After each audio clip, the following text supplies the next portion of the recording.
Fasha, just nak tanya sekarang ni, actually how many months along are you? Still first trimester.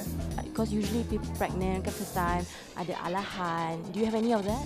Yes, ada morning sickness dah sekarang. Saya mula rasa tak selesa di mana saya tak boleh gosok gigi. Tapi saya gosok gigi jugalah walaupun saya rasa nak muntah setiap kali gosok gigi. Jadi saya ada morning sickness, alahan saya tak ada ubat gigi. Ada mengidam tak mengidam makanan apa?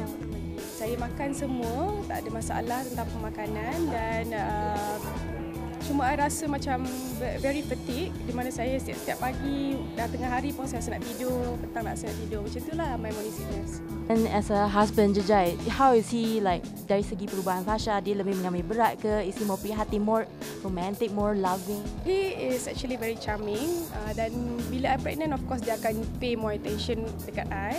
I rasa I belum lagi craving for any food tapi dia yang rasa nak makan tu, rasa nak makan ni. Mula kita tak tahu tau benda tu betul tapi memang betul. It happen. Rasa seronok setiap hari bila husband kita memegang perut kita, kita rasa happy. Ada orang cakap being pregnant is the most wonderful experience for a woman. Bagi Fasha? Memang sangat wonderful dan happy. Saya rasa gembira setiap hari. Walaupun ada morning sickness tapi saya suka perasaan ni.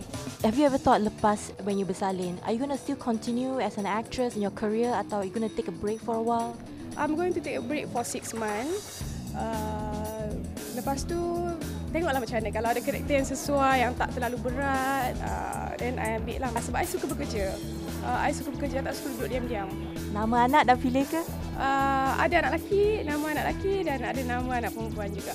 Fasha lihat kehidupan Fasha sendiri when you first came out starting as a new actress and then sekarang you've come a long way. Now dah jadi wife, nak become a mother.